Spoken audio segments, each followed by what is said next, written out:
가을이 들어서면서 곳곳에 결혼 소식이 우리들에게 전해지고 있습니다. 저도 모바일을 통하여 많은 청첩장을 받고 있습니다. 모바일 안에는 신랑, 신부, 그들의 아름다운 모습, 행복한 모습을 사진에 가득 담아서 보내어 주었습니다.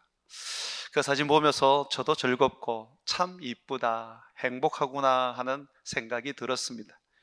또 제가 30년 전 결혼했던 그때도 떠올리게 되면서 결혼 청첩장만으로도 잠시 행복을 생각할 수가 있었습니다.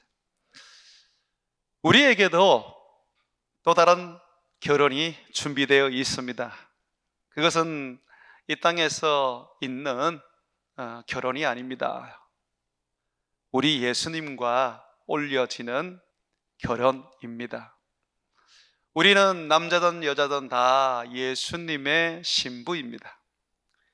우리는 신부로 부름받은 자들입니다. 그래서 마지막 날 세상이 심판되고 하늘에서는 혼인잔치가 열리게 됩니다.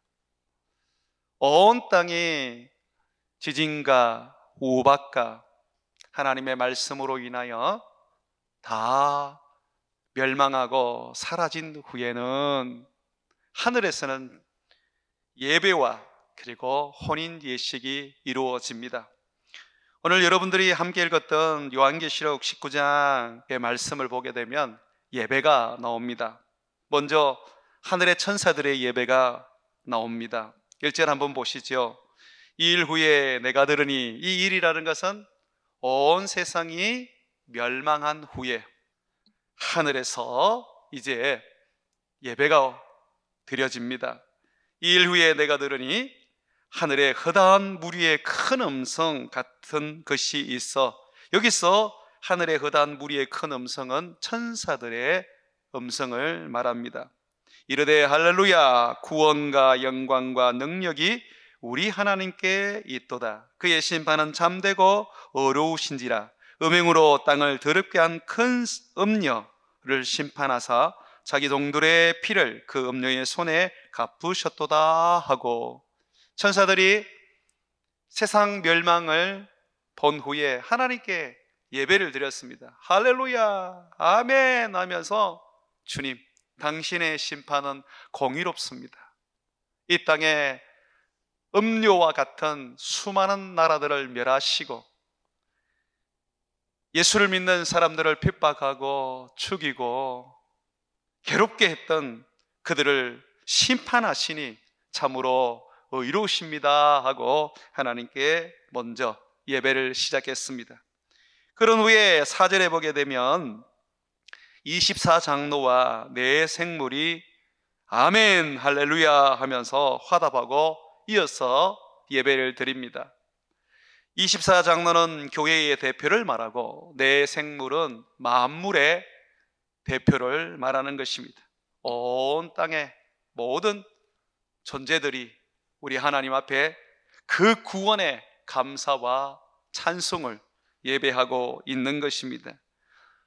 그리고 난 다음에 보니까 하늘에서 예수님의 음성이 들립니다. 5절 한번 여러분 보십시오. 보좌에서 음성이 나서 이르시되, 이 보좌는 예수님이 앉아 계시는 보좌를 말합니다. 5절입니다. 보좌에서 음성이 나서 이르되, 하나님의 종들 곧 그를 경외하는 너희들아, 작은 자나 큰 자나 다 우리 하나님께 찬송하라. 하늘에는 지금 기쁨의 예배가 드려지고 있습니다. 온 땅은 하나님의 심판으로 다 죽고 멸망되었습니다. 참으로 처참하죠. 극과 극을 보여주고 있습니다. 이 하늘의 그 예배 가운데 예수님께서 보좌에서 자기를 믿고 따르는 사람들에게 작은 자나 큰 자나 다 하나님을 찬양하라고 말씀하십니다.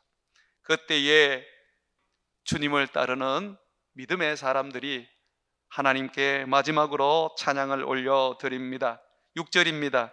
또 내가 들으니 허다한 무리의 음성과도 같고 많은 물소리와도 같고 큰 우레소리와도 같은 소리가 이르되. 허다한 무리, 물소리, 우레소리는 성도들의 소리입니다. 이미 계시록 앞부분에 나왔던 말씀입니다. 성도들이 얼마나 많은지 그 소리가 천사를 이깁니다. 큰 물소리, 엄청난 우레소리, 허다한 무리들의 이 소리가 하나님께 찬양을 드려지게 됩니다. 천국에 가는 사람이 많느냐 적으냐라고 여러분이 물으시면 천국에는 많은 믿음의 사람들이 있습니다. 허다한 무리라고 성경은 이야기하고 있기 때문입니다. 이렇게 찬양을 합니다. 할렐루야, 주 우리 하나님 곧 전능하신 이가 통치하시도다. 이제는 세상 나라가 없어졌습니다. 이제는 마귀가 세상을 통치하지 않습니다. 마귀도 잡혀서 지옥으로 들어갔습니다. 이제는 새로운 땅, 새로운 하늘이 만들어지고 그 새로운 땅, 새로운 하늘에서 예수를 믿는 우리들이 우리 하나님과 함께 살게 되는데 우리를 다스리시는 분이 하나님이라는 겁니다. 그런데 그분은 전능하세요.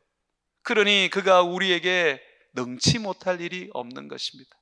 아들도 아끼지 아니하고 주신 그분이 무엇이든지 우리에게 다 주시지 않겠습니까? 그러면서 7절에 보게 되면 혼인잔치가 이르렀다고 말하고 있습니다. 우리가 즐거워하고 크게 기뻐하며 그에게 영광을 돌리세. 어린 양의 혼인 기약이 이르렀고 그의 아내가 자신을 준비하였으므로 그에게 빛나고 깨끗한 세마포 옷을 입도록 허락하셨으니 이 세마포 옷은 성도의 옳은 행실이로다 하더라. 이 땅에서 예수 그리스도를 믿음으로 말미암아 구원을 얻은 예수 믿는 사람들, 예수님의 제자들은 하나님 앞에 찬양하기를 주님이 우리를 통치하십니다. 그리고 이제 우리의 혼인 잔치가 열립니다. 그러면서 기뻐하며 예배하며 하나님을 찬양했습니다. 하나님이 우리를 직접 통치하는 것만 해도 너무 좋은데 예수님의 신부가 된다는 것은 얼마나 영광스러운지 모릅니다. 여러분, 이스라엘 사람들에게 있어서 혼인은 직접적인 생존과 관련되어 있었습니다. 남편이 없는 사람은요, 소위 남편을 잃어버린 과부는요, 가난할 수밖에 없습니다. 아무런 재산이라든지 기업이 없었기 때문입니다. 전부 다 남자들의 소유입니다. 그래서 남편이 있어야지만이 그 소유를 함께 누리고 함께 가지고 또 함께 맛볼 수 있는 것입니다. 그렇다면 우리가 예수님의 신부가 되었다는 것은 무엇을 의미합니까? 예수님의 모든 기업이 우리의 기업이 되었다는 겁니다. 예수님이 누리시고 예수님이 다스리시고 예수님께서 맛보시는 모든 하늘의 아름다운 축복은 다 이제 그의 신부된 우리에게 주어졌다는 것입니다. 정말 예수님의 신부라는 것은 얼마나 영광스러운지 모릅니다. 천사는 예수님의 신부가 될 수 없습니다. 그들은 영원히 예수님의 종으로 남습니다. 그러나 우리는 예수님의 신부가 되어 하늘을 우리의 기업으로 누리며 삽니다. 하나님을 아버지라 부르며 아버지의 모든 것을 소유하는 그리스도와 함께 상속자가 된 자들입니다. 그러므로 성경은 우리에게 말합니다. 예수님이 올 때까지, 이 세상이 심판될 때까지 너희는 믿음을 저버리지 말고 끝까지 예수 믿는 믿음을 지켜 행함으로써 너희에게 줄 영광과 축복을 받으라고 가르치는 것입니다. 우리에게 큰 상이 있습니다. 예수님만 끝까지 붙잡고 흔들리지만 않는다면 우리에게 하나님은 남편으로 예수님을 주시고 자녀로서 하늘을, 하나님 나라를, 새하늘과 새 땅을 상속으로 주시는 것입니다. 이 혼인잔치에 들어가는 사람은 하늘로부터 혼인 예복을 받게 됩니다.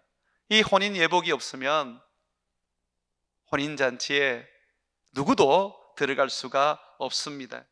8절 말씀 한번 보십시오. 그에게 빛나고 깨끗한 세마포 옷을 입도록 허락하셨으니, 이 그라는 것은 누구입니까?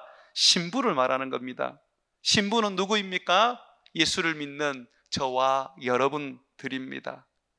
예수님 때문에 목숨을 잃은 사람들, 예수님 때문에 자기 꿈과 미래를 포기한 사람들, 예수님 때문에 돈과 자기의 집과 그리고 밭까지 다 주를 위하여 드려진 사람들, 그들이 바로 우리 주님께 거룩하고 깨끗하고 빛나는 세마포 옷, 혼인 예복을 입도록 허락받은 것입니다.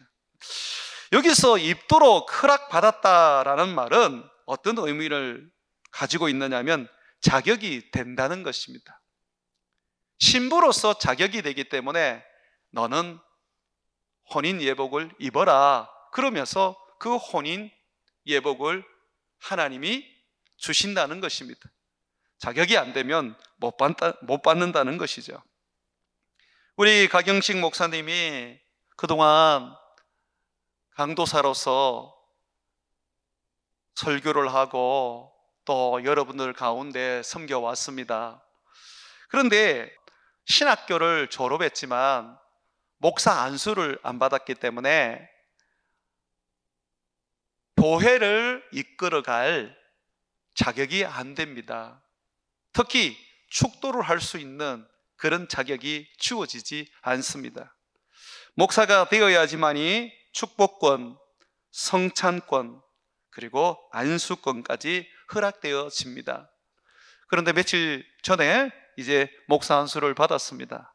이제 축복권도 가지게 되었고, 성찬도 할 수 있게 되었고, 세례대 줄 수 있게 되었고, 안수도 하게 되었습니다. 그래서 이제 목사가 되어서 제가 오는 수요일 날 첫 예배를 주관해라, 사회를 처음부터 하고 그리고 설교도 다 하고 처음으로 축도까지 해봐라. 소위 말해서 이제 목사가 됐으니까 마수해봐라. 제가 그렇게 수요일 날 예배를 부탁해 나왔습니다. 자격이 있어야지 축도도 하고 안수도 하고, 자격이 있어야지 교회를 이끌어 갈 수 있는 그런 자리에 서게 되는 것입니다. 그와 같이 예수님의 신부가 되려면 자격이 있어야 된다는 것입니다. 자격이 없으면 예수님의 신부가 될 수 없습니다. 여러분들은 어떻습니까? 여러분들은 자격이 있으십니까? 정말 우리가 이 질문에 말을 쉽게 할 수 없는 그런 부족한 사람들입니다. 그렇다고 해서 꿀먹은 벙어리처럼 가만히 있을 수는 없습니다. 왜냐하면 예복을 입지 않고는 못 들어갑니다. 예수님께서 어떤 임금의 아들의 혼인잔치 이야기를 예화로 들면서 많은 사람들을 초청을 하고, 그 초청한 사람들을 이제 보기 위해서 임금이 그 잔치에 나와 보는데 거기에 예복을 입지 않은 사람이 있었다고 합니다. 그러면서 예수님은 이렇게 예화로 끝을 맺습니다. 그 임금이 예복을 입지 않은 사람을 내어 쫓고 그 사람으로 하여금 바깥 어두운 곳에서 슬피 울며 이를 갈도록 만들었다고 합니다. 다시 말하면 천국에 못 들어가게 했다는 것이죠. 마태복음 22장 11절과 14절의 말씀인데요, 제가 한번 읽어드리겠습니다. 임금이 손님들을 보러 들어올새 거기서 예복 입지 않은 한 사람을 보고 이르되 친구여 어찌하여 예복을 입지 않고 여기 들어왔느냐 하니 그가 아무 말도 못하거늘 임금이 사원들에게 말하되 그 손발을 묶고 바깥 어두운 데로 내던지라. 바깥 어두운 데로 내던지라는 것은 치욕으로 집어넣으라는 것입니다. 거기서 슬피 울며 이를 갈게 되리라 하니라. 청함을 받은 자는 많되 택함을 입은 자는 적으니라고 하셨습니다. 많은 사람들을 주님께서 자기의 제자로 청하시고 하나님의 자녀로 불렀지만 그러나 나중에 보니까 예복이 없더라는 겁니다. 열심히 발가락에 구멍이 생기도록 교회 문지방을 밟고 다녔는데 천국에 들어갈 때 되어 보니까 예복이 없더라는 겁니다. 자격이 안 되더라는 것입니다. 예수 믿으면 되는 거 아니야? 이 믿는다는 것이 그저 내 마음으로 믿고 끝나는 것이 아니라는 겁니다. 제가 늘 얘기하지만은 믿음은 동전과 같습니다. 믿음이라는 이 글자가 동전 앞면에 있다면 뒷면에는 반드시 순종이라는 단어가 있게 되어 있습니다. 믿음은 곧 순종입니다. 순종이 없는 믿음은 죽은 믿음이고 가짜 믿음이고 구원에 이를 수 없는 믿음인 것입니다. 자, 우리는 어떻게 해야 예수님의 혼인잔치에 혼인 예복을 입고 들어갈 수 있을까요? 성경은 혼인 예복을 값을 지불하여 사라고 말하고 있습니다. 계시록 3장 15절과 19절에 보게 되면 라오디게아 교회에 예수님이 말씀을 하십니다. 내가 너의 행위를 아노니 너는 차지도 아니하고 뜨겁지도 아니하도다. 네가 차든지 뜨겁든지 하기를 원하노라. 밋밋한 신앙, 순종도 아니고 불순종도 아니고 주님을 섬기는데 이거는 섬기는 것도 아니고 섬기지 않는 것도 아니고 세상에 한 발, 주님께 한 발, 그렇게 디디면서 살아가는 사람을 말하고 있는 것입니다. 이같이 미지근하여 뜨겁지도 아니하고 차지도 아니하니 내 입에서 너를 토하여 버리리라. 네가 말하기를 나는 부자라. 이 라오디게아 교회는 돈이 많았던 것 같아요. 건물도 꽤 컸던 것 같아요. 부유하며 부족한 것이 없다 하나 그러나 실상 너의 영적인 상태는 공고한 것과 가련한 것과 가난한 것과 눈먼 것과 벌거벗은 것을 알지 못하는도다.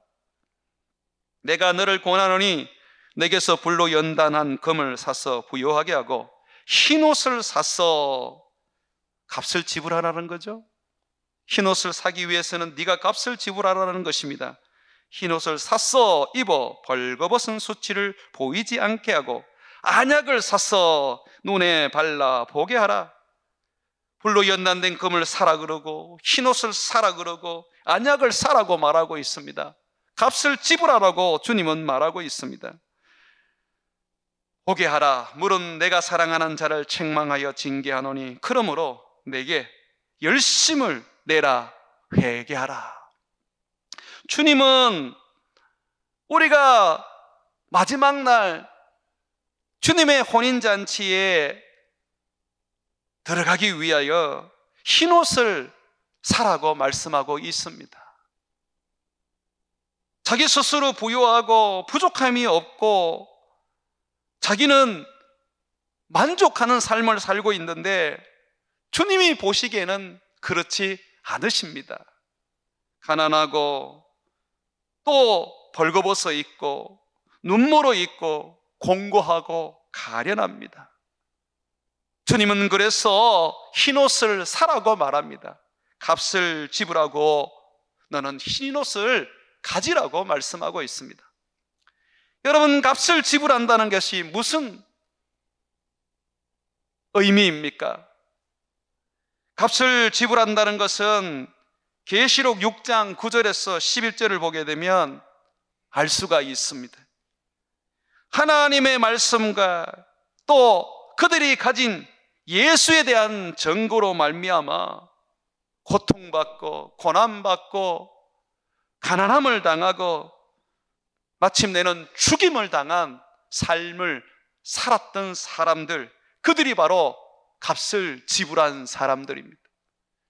자기들의 삶을 통하여서, 자기들의 어떤 행위를 통하여서 값을 지불해야 합니다. 오늘 말씀에도 신부의 세마포 예복은 성도들의 행실이라고 분명하게 말해주고 있습니다. 8절 우리 서울이네요. 한번 읽어보겠습니다. 그에게 빛나고 깨끗한 세마포 옷을 입도록 허락하셨으니 이 세마포 옷은 성도들의 옳은 행실이로다. 내가 예수를 믿는다고 하면서 옳은 행실이 없다면, 내가 예수를 믿는다고 하면서 내가 헌신하고 예수를 위해서 내 삶을 산제물로 드리지 않고는 결코 세마포 옷을 받을 수가 없습니다. 의인은 믿음으로 사는데, 믿음으로 산다는 것이 뭐냐면 순종하고 내 자신을 하나님 앞에 헌신한다는 것을 말하는 것입니다. 계시록 6장 9절과 11절에 보게 되면 5번째 인이 떠졌을 때에 하늘에 있는 성도들이 하나님 앞에 탄식하며 간구하는 소리를 냅니다. 한번 들어보십시오. 5째 인을 떼실 때에 내가 보니 하나님의 말씀과 그들이 가진 증거, 예수에 대한 증거로 말미암아 죽임을 당한 영혼들이 제단 아래에 있어 큰 소리로 불러 이르되 거룩하고 참되신 대주제여, 땅에 거하는 자들을 심판하여 우리 피를 갚아주지 아니하시기를 어느 때까지 하시려 하나이까 하니 각각 그들에게 흰 두루마기를, 이 두루마기가 제사장의 옷, 세마포 옷과 같은 것입니다. 이르시되 아직 잠시 동안 쉬되 그들의 종무종들과 형제들과 자기처럼 죽임을 당하여 그 수가 차기까지 하라 하시더라. 주님의 말씀을 붙잡고 살고 그 말씀대로 실천하고 그 말씀을 세상에 증거함으로써 예수의 십자가와 부활을 세상에 전함으로써 받은 많은 환난과 고생과 고통으로 말미암아 이들은 세마포 옷을 받았습니다. 그들이 지불한 값입니다. 여러분은 예수님께 무엇을 드릴 수 있습니까? 헌금 많이 했다. 헌금 가지고는 주님을 여러분들이 움직일 수 없습니다. 목숨을 내놓은 사람들이 한두 사람이 아닙니다.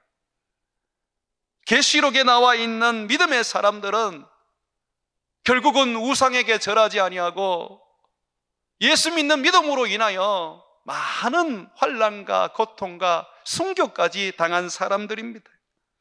그들이 바로 흰옷을 받을 자격이 되었습니다. 그들이 바로 세마포 옷을 삶을 통하여 값을 지불하고 하나님께 받게 된 것입니다. 세마포 옷을 우리가 받아서 이 세상에 입고 다니면서도 때로는 우리는 죄를 짓고 불순종함으로써 세상 유혹에 빠져서 하나님을 잠시 등 돌리며 살다가 그냥 더럽혀지기도 합니다. 그때에 주님은 우리에게 말합니다. 빨아라. 그 세마포 옷을 깨끗하게 빨아라. 네가 세마포 옷을 입고 있어도 깨끗하지 않으면, 빛나지 않으면 결코 혼인 예식에 들어올 수 없다라고 말씀하고 있습니다. 계시록 22장 12절과 15절에 보게 되면 보라, 내가 속히 오리니 내가 줄 상이 내게 있어 각 사람에게 그 행한 대로 갚아주리라. 나는 알파요 오메가요 처음과 마지막이요 시작과 마침이라. 자기 두루마기를 빠는 자들은 복이 있으니 이는 그들이 생명나무에 나아가며 문들을 통하여 성에 들어갈 권세를 받으려 함이로다. 개들, 불신자를 말합니다.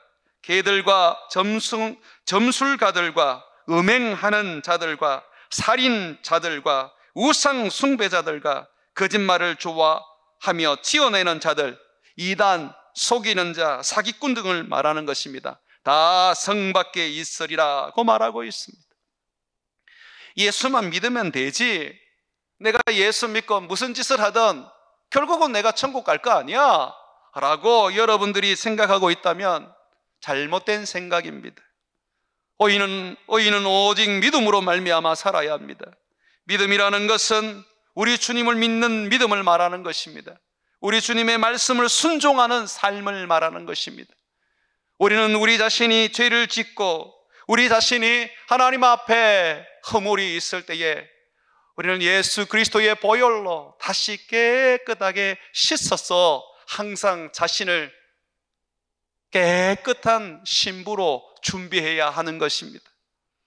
옷을 빨아야 합니다. 옷을 빨지 않으면 들어갈 수가 없다는 말입니다. 이 세마포 옷, 이것을 옳은 행실이라 그렇게 성경은 말하고 있습니다. 그렇다면 내게 옳은 행실이 있어야 세마포 옷을 입을 수 있다는 것입니다. 열매 없는 무화과 나무는 예수님께 저주를 받았습니다. 열매 없이는 예수님을 만날 수가 없습니다. 그렇다면 우리의 열매는 곧 옳은 행실이라는 것입니다. 무화과 나무에서 열매가 열려야지요. 포도나무에서 포도 열매가 열려야지요. 예수를 믿는 사람은 예수 그리스도의 삶과 그의 말씀을 따르는 순종과 예수 그리스도의 그 사역이 나타나야지요. 바울은 당당하게 설교했습니다. 나는 그리스도를 본받았다. 내게는 그리스도가 가득하다. 그러므로 너희는 나를 본받으라. 왜냐하면 나를 본받는 것이 그리스도를 본받는 것과 같기 때문이다 라고 했던 것입니다. 여러분들은 사람들에게 나를 본받으라고 말할 수 있습니까? 자녀들에게 나를 본받으라고 말할 수 있겠습니까? 여러분, 우리의 옷, 신부로서 입어야 할 예복은 부끄러움이 없어야 하고 거룩해야 하고 깨끗하고 정결해야 하는 것입니다. 여기서 옳은 행실을 여러분들에게 좀 더 다가오도록 한 단어를 제가 말해드린다면 경외함입니다. 하나님을 경외하는 삶, 이것이 옳은 행실입니다. 경외함이라는 것은 하나님을 두려워하고 존경과 경배와 예배를 통하여 그분을 섬기는 것입니다. 하나님을 경외하는 삶을 산다면 그 삶은 결국 아름다운 열매를 맺을 수밖에 없고, 하나님을 경외하는 그 삶이 우리 하나님을 기쁘게 하고 세마포 옷을 선물로 받으며 그 옷의 값을 지불하고 우리의 끝이 되도록 만드는 것입니다. 이 경외함이 뭐냐? 제가 좀 구체적으로 설명을 하겠습니다. 예를 들어서 설명을 하겠습니다. 경외함은 무엇보다도 예수님의 삶에서 볼 수가 있었습니다. 히브리서 5장 7절과 9절에 보게 되면 예수님은 항상 하나님을 경외하는 삶, 하나님을 두려워하며 하나님을 사랑하는 삶으로 인해서 그의 모든 기도가 응답되었다고 말하고 있습니다. 히브리서 5장 7절과 9절입니다. 그는 육체에 계실 때에 자기를 죽음에서 능히 구원하실 이에게 심한 통곡과 눈물로 간구와 소원을 올렸고 그의 경건, 이 경건은 경외입니다. 그의 경외함으로 말미암아 들으심을 얻었느니라. 예수님의 모든 눈물의 기도가 예수님의 삶, 하나님을 경외하는 삶으로 말미암아 그가 하나님으로부터 응답을 받아내었다고 말하고 있습니다. 그러면 이 경외함이 뭐냐? 계속해서 성경은 말하고 있습니다. 그가 아들이시면서도 받으신 고난으로 순종함을 배워서 온전하게 되었은즉 자기에게 순종하는 모든 자에게 영원한 구원의 근원이 되셨다고 말합니다. 하나님께 순종했다는 것입니다. 그런데 언제 순종을 했느냐? 고난을 받을 때, 너무너무 힘겨운 일을 당할 때에, 사람들에게 멸시와 전대를 받고 채찍을 맞으며 갈기갈기 찢어질 때, 십자가에 못 박혀 죽을 때에 예수님은 하나님을 끝까지 경외함으로써, 순종함으로써 그는 하나님으로부터 모든 기도의 응답을 받는 복의 근원이 되셨다고 성경은 말합니다. 경외함이라는 것은 결국 어떤 상황 속에서든, 좋은 환경이든 나쁜 환경이든 내가 할 수 있는 일이든 못하는 일이든 간에 철저하게 하나님께 순종하는 것이 경외함입니다. 빌립보서 2장 5절에서 11절을 보게 되면 너희 안에 이 마음을 품어라. 곧 그리스도 예수의 마음이니 그는 근본 하나님의 본체시나 하나님과 동등됨을 취할 것으로 여기지 아니하시고 오히려 자기를 비워 종의 형체를 가지사 사람들과 같이 되셨고 사람의 모양으로 나타나사 자기를 낮추시고 죽기까지 복종하셨으니 곧 십자가의 죽으심이라고 말합니다. 이렇게 자기를 낮추시고 죽기까지 하나님의 뜻에 복종함으로써, 십자가의 죽으심으로써 하나님은 그를 지극히 높여, 하나님은 우리에게 세마포 옷을 주듯이 예수님에게는 신랑으로서의 영광스러운 면류관을 주셨습니다. 이러므로 하나님이 그를 지극히 높여 모든 이름 위에 뛰어난 이름을 주사 하늘에 있는 자들과 땅에 있는 자들과 땅 아래에 있는 자들로 모든 무릎을 예수의 이름에 꿇게 하시고 모든 입으로 예수 그리스도를 주라 시인하여 하나님 아버지께 영광을 돌리게 하셨다라고 말하고 있습니다. 순종하지 않으면 믿음이 아닙니다. 고난 속에서도 순종할 줄 알아야 하는 것입니다. 아브라함도 순종을 통하여 하나님을 경외하는 사람이라는 인정을 받았습니다. 백세에 낳았던 이삭을 어느 날 하나님께서 제물로 바치라고 말했습니다. 아브라함은 하나님의 말씀 앞에 어떠한 고민도, 심지어는 하나님께 묻지도 않고 그는 자기 아들을 모리아 산에 데리고 가서 꽁꽁 묶고 하나님 앞에 번제로 드리기 위하여 칼로 내리치려고 했었습니다. 아브라함의 이 모습 속에서 하나님은 깜짝 놀라셔서 사자를 보내어 아브라함의 그 행동을 멈추게 했습니다. 성경의 말씀을 한번 들어보십시오. 창세기 22장 12절의 말씀입니다. 사자가 이르시되 그 아이에게 내 손을 대지 말라. 그에게 아무 일도 하지 말라. 네가 네 아들 네 독자까지도 내게 아끼지 아니하였으니 내가 이제야 네가 하나님을 경외하는 줄 아노라 고 하셨습니다. 어떠한 환경 속에서도, 어떠한 하나님의 요구 속에서도 아멘, 아멘 하면서 순종할 수 있어야 합니다. 주님의 뜻이라면 토도 달지 아니하고 순종할 수 있어야 합니다. 그럴 때에 하나님은 우리에게 여호와 이레의 복을 주시는 것입니다. 하나님이 우리의 삶의 모든 것을 예배해 주시고 대적의 문을 치하여 승리하게 해 주시는 것입니다. 할 수 있는 것만 순종하고 할 수 없는 것은 순종하지 않는 것은 결코 자격이 안 된다는 것입니다. 메네메네 데갈 우바르신이라는 주님의 손가락에서 쓰여진 글을 아십니까? 바벨론에 하나님이 왕이 잔치를 벌여서 하나님의 성찬 기구를 가지고 그거로 먹고 마실 때에 하나님은 손가락을 하나 보여주시면서 메네메네 데겔 우바르신이라고 썼습니다. 그게 뭔지 아십니까? 자격 미달이라는 겁니다. 우리에게 자격 미달이라고 하실 때에 여러분은 어떻게 하시겠습니까? 욥은 하나님께서 세상에서 가장 자기를 경외하는 사람이라고 사탄에게 자랑했습니다. 욥기가 시작되는 1장 1절에 보게 되면 욥은 하나님을 경외하는 사람이라고 먼저 선포하고 있습니다. 우스 땅에 욥이라 불리는 사람이 있었는데 그 사람은 온전하고 정직하여 하나님을 경외하며 악에서 떠난 자들아. 이것이 욥기 1장 1절입니다.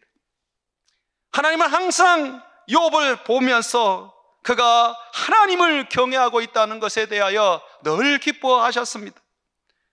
우리는 욥의 삶을 보면서 이것이 경외구나 하는 것을 배울 수가 있습니다.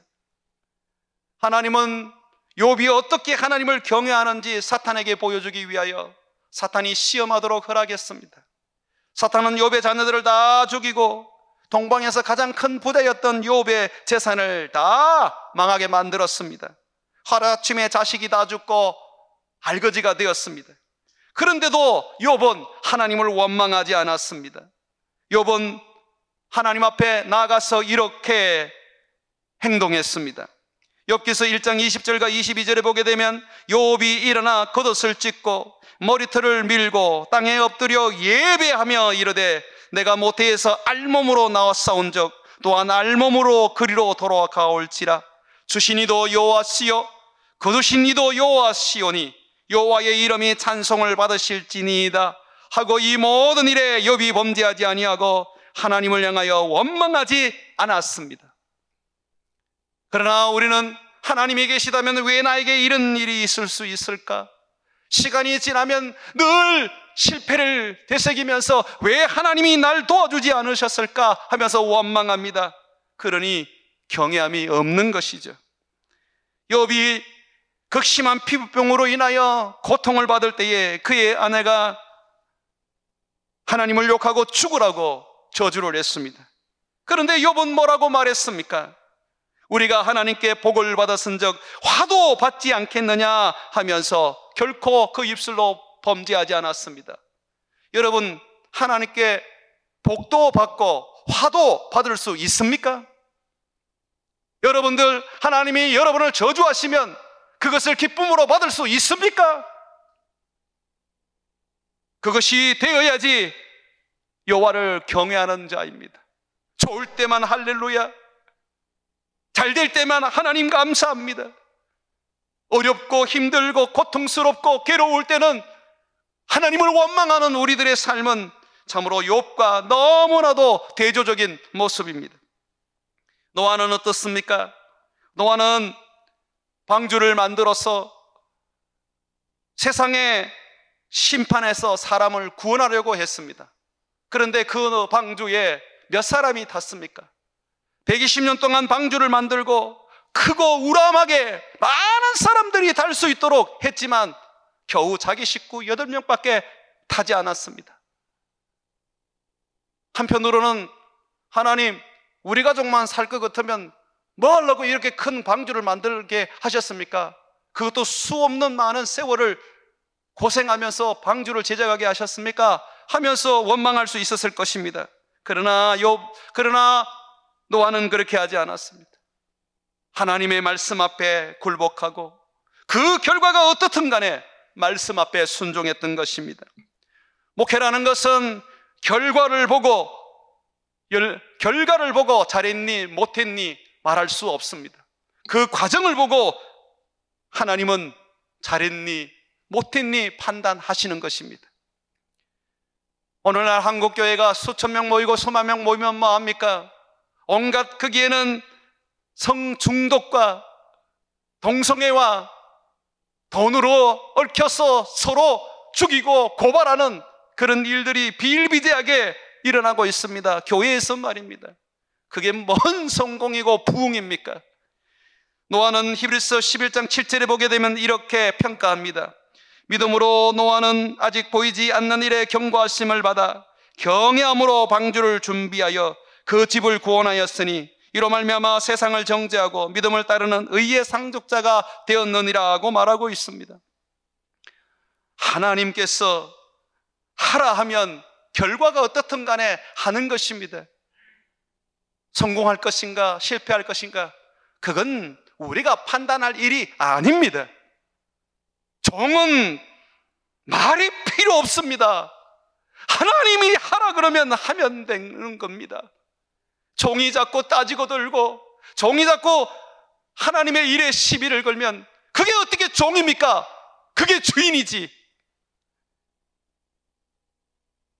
다윗도 사울을 피해서 망명을 한 일이 있습니다. 블레셋 왕에게 망명을 했는데 왕은 처음에 너무 좋았습니다.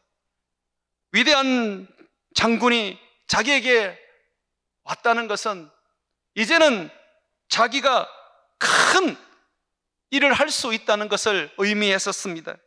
그런데 그의 신하들이 다윗의 망명을 의심했습니다. 저 사람은 우리를 엿보러 왔는 사람이라면서 스파이라고 몰아세웠습니다. 왕은 이 신하들의 말에 귀를 기울이기 시작했습니다. 그때에 망명했던 다윗은 살기 위하여 젊은 나이에 침을 질질 흘리면서 수염에 침을 흐르도록 만들면서 미친 척 했습니다. 얼마나 수치스러운 일입니까? 골리앗을 한 방에 무너뜨렸던 위대한 하나님의 전사였는데, 그런데 자기 살겠다고 망명을 해서 그 자리에서 미친 척하면서 쫓겨나야 했던 그는 얼마나 자기를 저주했겠습니까? 그런데 다윗은 미친 척하면서 도망을 한 후에 그는 이렇게 시편을 지었습니다. 시편 34편에 보게 되면 서론이 이렇게 됩니다. 다윗이 아비멜렉 왕 앞에서 미친 채 하다가 쫓겨나서 지은 시라고 되어 있습니다. 이 시편 34편 9절과 10절에 보게 되면 너희 성도들아 여호와를 경외하라. 그를 경외하는 자에게는 부족함이 없도다. 젊은 사자는 궁핍하여 추릴지라도 여호와를 찾는 자는 모든 좋은 것에 부족함이 없으리로다 라고 했습니다. 정말 부족함이 없습니까? 미친 척하면서 도망을 쳤는데, 하나님이 자기 생명을 지켜주지 않으셨는데, 지금 그는 갈 데도 없이 결국은 사막에 가서 동굴에서 도망자 신세로 살아야 하는데, 그런데 그는 원망하지 않았습니다. 도리어 하나님, 나는 부족함이 없습니다. 젊은 사자는 굶주려도 하나님을 경외하는 나는 부족함이 없습니다. 참으로 하나님을 경외한다는 것은 쉬운 일이 아닙니다. 그러나 경외해야 합니다. 왜냐하면 요한계시록 19장 5절에 보게 되면 신부를 경외하는 자라고 예수님은 평가하기 때문입니다. 보좌에서 음성이 나서 이르되 예수님이 말씀하여 이르시되 하나님의 종들 곧 그를 경외하는 너희들아, 작은 자나 큰 자나 다 우리 하나님께 찬송하라. 하나님의 신부는 거룩한 예복을 입어야 합니다. 그 예복은 성도들의 옳은 행실입니다. 성도들의 옳은 행실은 하나님을 경외하는 삶을 살아야 합니다. 함부로 말하지 마십시오. 여러분의 말을 성령님이 듣고 있습니다. 여러분의 몸이 하나님의 성전, 성령님의 집입니다. 이 안에서 여러분들의 불평과 여러분들의 원망과 여러분들의 그 악한 말들을 듣고 있고 여러분들의 그 죄악을 다 보고 계십니다. 주님은 우리에게 분명히 말씀하고 있습니다. 값을 지불해라. 어느 눈을 빼버리더라도 한 눈을 가지고 천국 가는 것이 낫다. 한 팔을 잘라버리더라도 한 팔만 가지고 천국 가는 것이 낫다. 너희가 쉽게 천국에 들어갈 줄로 아느냐? 믿음이 없이는 하나님을 기쁘시게 할 수 없다. 믿음이 있어야지만이 하나님께 갈 수 있다고 말하고 있습니다. 온전한 믿음, 분명한 믿음, 여호와를 경외하는 믿음을 가지고 하나님 앞에 종으로서 낮아지는 저와 여러분 되시기를 주의 이름으로 축원을 드립니다.